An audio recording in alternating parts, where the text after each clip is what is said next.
This is the new Audi RS3. It's the latest generation of Audi's famous super hatchback, and it comes with a clever new four-wheel drive system, and even a drift mode. But is it the best 5-cylinder car that Audi has ever made? Well, in this video, I'm going to tell you everything you need to know about it. I'm Matt Watson, and you're watching CarWow. Buying a new car? Then head to CarWow, and my team will help you find your next car at a fair price. CarWow, your one-stop car buying comparison site. The new Audi RS3 looks like someone's taken their S3 to the gym. Now it struts around everywhere in a tight t-shirt drinking a protein shake. Well, actually, it doesn't need a car, but yeah, lame analogy, sorry. Now, you can get the RS3 as a 5-door hatchback or a 4-door saloon, just like you could with the old version. Both have a huge honeycomb grille up front with absolutely massive air intakes. All new Audi RS3s come with mean-looking LED headlights and brake lights, just like an S3 has. However, you can upgrade the lights to matrix LEDs with some pretty swanky features. You see, when you unlock or lock the car, the left headlight will light up a checkered flag, and the right headlight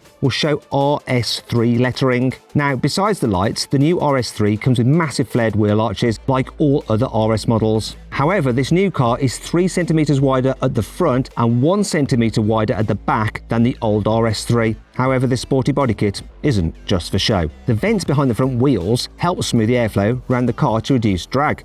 However, at the back, I'm not entirely sure that diffuser is actually doing anything. And those massive oval exhausts, they actually have 2 smaller pipes hidden inside. So yeah, there's still a little bit of fakery going on, which is a bit of an Audi trademark now, isn't it?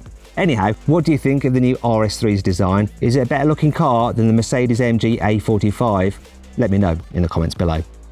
Audi has stuck to its guns and kept the legendary 2.5-litre 5-cylinder engine for the new RS3. Well, thank God for that. Now, this is very similar to the engine you got in the old RS3. In fact, it produces the same 400 horsepower as that car did. So that means it has 90 horsepower more than you get from an S3, but 21 horsepower less than you get with an AMG A45 S. It's not all bad news though. The engine makes 400 horsepower across more of the rev range, which would make the car feel quicker than before. There's more torque for you to play with too. The new car has 500 Newton meters instead of the 480 of the old version, and that should help improve in-gear acceleration. Speaking of gears, you get a 7-speed dual-clutch automatic as standard, just like you did in the old RS3. And just like the old RS3, you will have to pay extra if you want the RS Sports exhaust. Why, Audi? Why do you do that to us?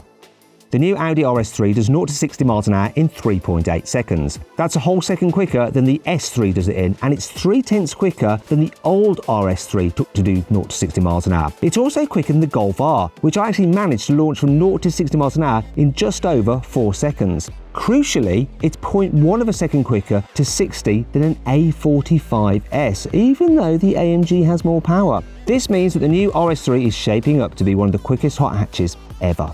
But it won't stop when it gets to 60 miles an hour, obviously, it'll keep on going. The RS3's top speed is actually limited to 155 miles an hour. But if you pay extra for the RS Dynamic package, you can increase this top speed to 180 miles an hour. Perfect if you have an autobahn nearby. Pointless if you don't. The new Audi RS3's interior looks pretty similar to the S3's, but you do get some exclusive upgrades for this new range topper. There's a flat-bottom steering wheel with new RS badges, and you get an RS button that lets you switch between different driving modes. There are also some new seats with RS logos on the backrest, and you can have these in Napa leather with red, black or green honeycomb stitching. You can add more colourful stitching to the seatbelt and brightly coloured trim to the air vents as part of Audi's optional design packs if you want to spend even more money. And there are some extra carbon fibre trims you can get for the dashboard if you fancy spending even more cash.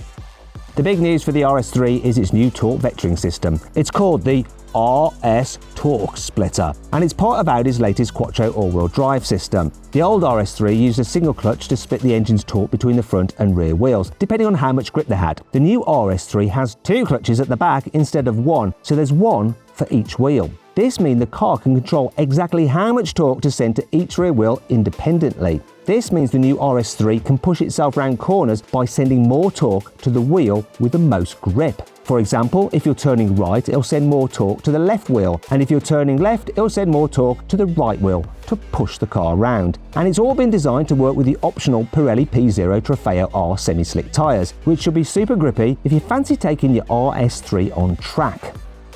The new Audi RS3 comes with a 10-inch infotainment and 12-inch virtual cockpit display, just like the S3. This means you get all the usual stuff like satellite navigation, Apple CarPlay and Android Auto. But there's also a new RS monitor mode. This lets you see data like oil and coolant temperatures and tyre pressures, if you're interested in all of that. In fact, if you go on track days, you should be. Also, the system can show G-forces, lap times and acceleration data, plus it'll measure the all-important quarter-mile time for you. So it looks like I won't be needing my specialist timing gear when I do a launch in this car.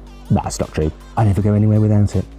Lots of new hot hatches come with a drift mode these days. The Ford Focus RS kicked things off way back in 2016, and now you can get drift modes in the AMG A45 S and the new Volkswagen Golf R. Now Audi's joining the drift party with the RS3, all thanks to its new RS Torque splitter system. Stick the car in RS Torque rear mode and it'll send the engine's power to the outside rear wheel to get the back end sliding. This means the new RS3 should feel very different to the old RS3s, which could be a little bit understeery.